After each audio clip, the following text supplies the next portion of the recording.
to receive, to accept, and to respond to words of wisdom. Ashe. So today I want to dive into a lesson on the dynamics of, Pan African consciousness and our distinct national identities. We all need different medicines. Yorubas in Nigeria need a particular kind of medicine to get balanced out. African Americans need a different medicine to get balanced out. Trinidadians, Haitians, Brazilians, Cubans, every branch of the family tree has its own gifts and its own wounds. And we have to respect that within ourselves as African Americans, and that's what I speak to primarily, and I do so openly because I know that there are going to be aspects of what I'm saying that will apply to other members of the family, but I don't want to be presumptuous and overgeneralize, and it's even risky to do so in the case of African Americans, but I'm more confident in my expertise and direct experience with being African American, so that's what I use as my starting point.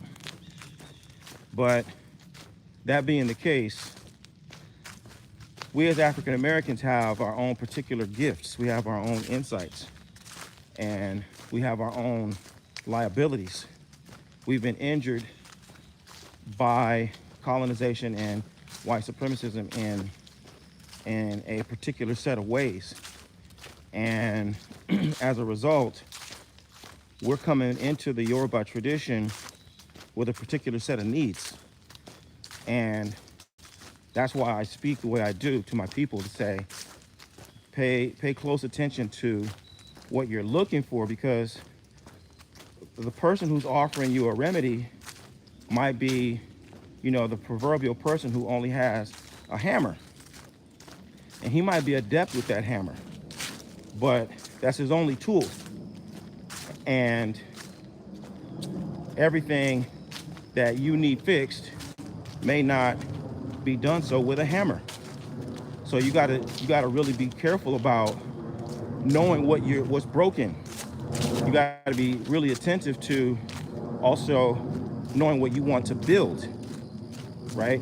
Even if you look at this from the perspective of your wholeness, your gifts, your attributes, you have a vision, right? And there's something that you want to realize with that vision. And if you're going to somebody who only has a hammer, well, he's going to approach the vision like a nail, and you may not need that. So when we come into the realization that there has to be the remedy has to match the ailment, the tool has to match the desired outcome, then it helps us to be responsive to the different situations that we face and not be reactionary. And that's what I'm speaking to right now. This wonderful opportunity that I see within the African American community as we get deeper and deeper into the practice of Orisha lifestyle. It presents more and more opportunities for you to see yourself. Okay, and that's my duty. That's my life's work. I want you to see yourself. I want you to understand that all the Orisha and all the Odu and all of the verses are not intended to externalize your power. They don't externalize you're not projecting yourself. They're asking you and inviting you and provoking you to look inward and see yourself. Really see yourself. See what's broken. See what has been diminished, contaminated, polluted. See what has been taken away. And see what you actually have. See what you really are working with. See you for who you truly are. Learn to see yourself through original indigenous eyes. That's why I emphasize your Ori so much. That's why I talk so much about the 9, 10, 12, 13 aspects and facets of Ori. That's why I emphasize so much. Iwa goes way beyond character. It goes way beyond morality. It goes way beyond virtues. Iwa is the basis of existence. Bathala brought Iwa as existence into the third dimension. Not just morality, not just purity, but existence itself. You need to see your existence in the most fundamental, elemental way so that you can understand what it is you really need to restore your original thought, to recapture and reclaim your African mind. So I'm urging everyone to slow down and take this golden opportunity to finally see yourself for the first time in hundreds of years. Stop projecting your identity into things outside of yourself. Stop projecting all your power and your authority into things that are outside of you. Look inward, have the character, the courage, the willingness, the hope, and the confidence that what you have inside of you is enough to transform the world. And that all of the things that you make use of, those are your tools. Those are your implements.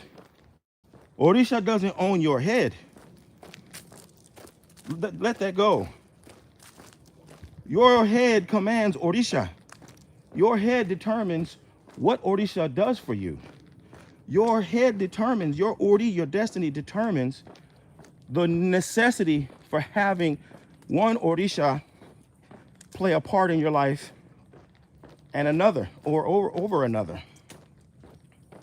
Once you get to that place and you're sitting there in certainty and in confidence, not in arrogance, not in self-delusionment, not in self-aggrandizement, but in real, clear, definitive, inside-out certainty that you have made a conscientious choice to be here in this place in this time, and this is the path that you're choosing to walk. I'm promising you, everything is going to shift. Everything is going to change. Your power is going to become real.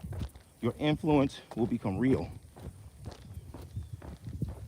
This is a lesson and a message that I'm sending out to the leaders. I'm looking for people who are really interested and committed to improve the world through positive influence. If you're one of those folks, then I urge you to find out how Oloye, Obafemi, Origunwa, and the Orisha Lifestyle Academy can help you take your practice and your life to the highest level possible. Visit me at obafemio.com or orishalifestyle.com, and let's start working together to help you live the medicine that will heal your life and heal the lives of those who you are destined to serve. I look forward to working with you. Bye for now.